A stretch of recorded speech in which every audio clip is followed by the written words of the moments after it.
Mr. Speaker, if you lined up the $10 trillion that the Congressional Budget Office reports will owe as interest on our national debt, if you line that up in $100 bills, it would stretch from New York City to Los Angeles and then back again.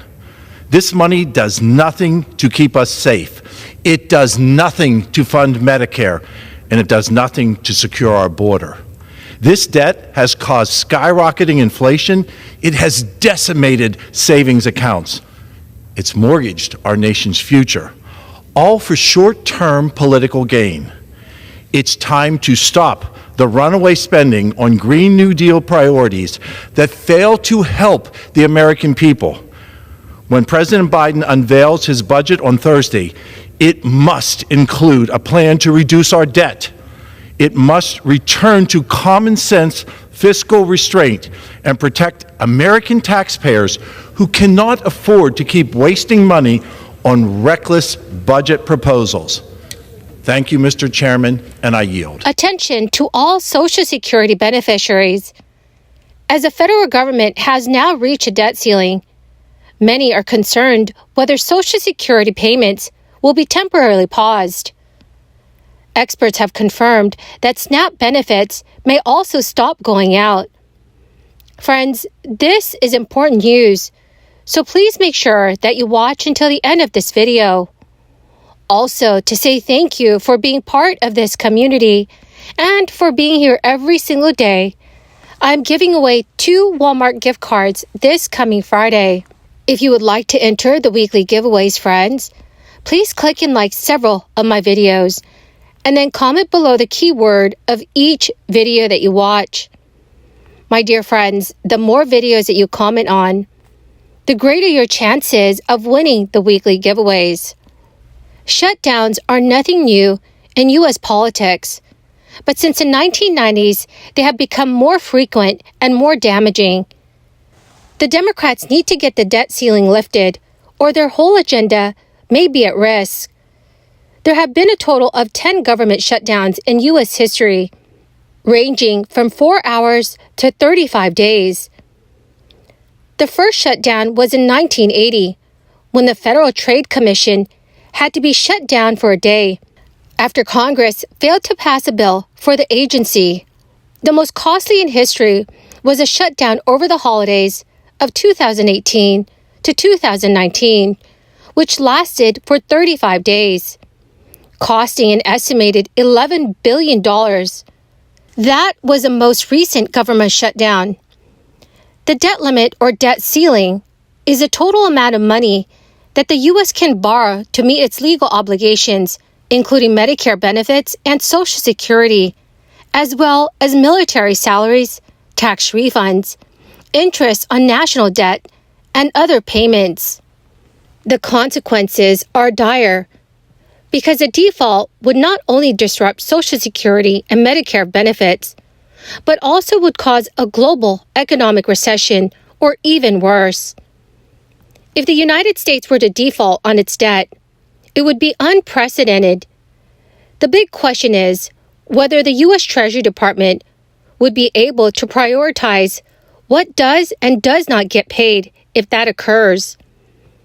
Unlike a government shutdown where Social Security and Medicare benefits continue to flow, that may not be the case with default. The National Committee to Preserve Social Security and Medicare said, even a short delay could interfere with beneficiaries' ability to pay for health care, food, rent, utilities, or other necessary expenses. The U.S. Treasury Department may be able to prioritize some payments, and that could be Social Security.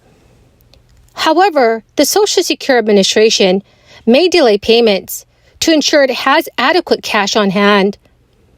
Meanwhile, Medicare payments may fluctuate, while other areas like federal employee salaries and food benefits through SNAP may completely come to a stop. So, dear friends, what are your thoughts on this? Do you think that our government will ever come to an agreement and raise the debt ceiling?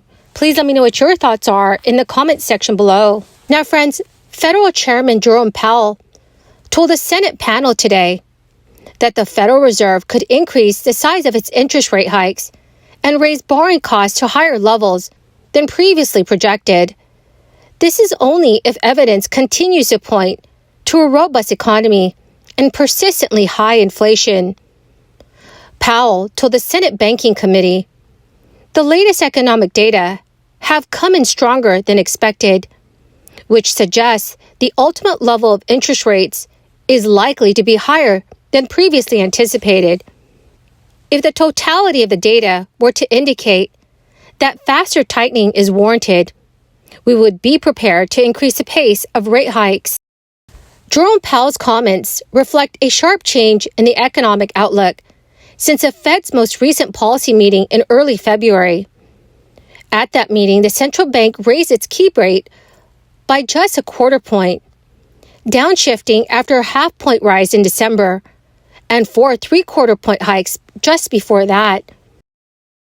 The Fed chair's remarks raise a real possibility that the Fed will increase its benchmark rate by 0.5 percentage point at its next meeting on March 21st. Over the past year, the central bank has raised its key rate, which affects many consumers and business loans, 8 times. Rising rates can not only cool consumer and business spending, but it can weaken growth and slow inflation. They can also send the economy sliding into a recession.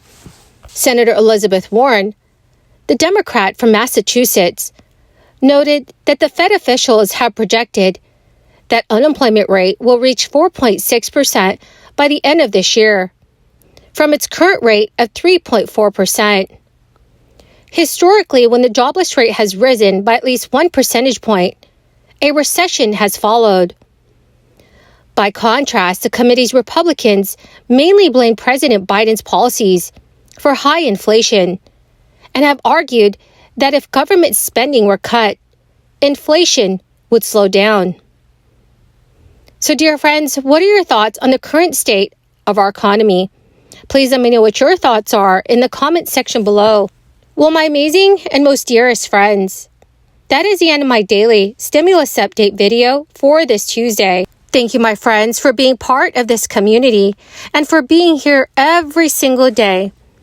To show my appreciation, I will be announcing 2 winners this coming Friday for the Walmart gift card giveaway. If you would like to enter the giveaway, friends, simply click and like several of my videos and then comment below the keyword of each video that you watch. My friends, the more videos that you comment on, the greater your chances of winning the giveaways. Thank you, friends, and have a wonderful and very blessed week.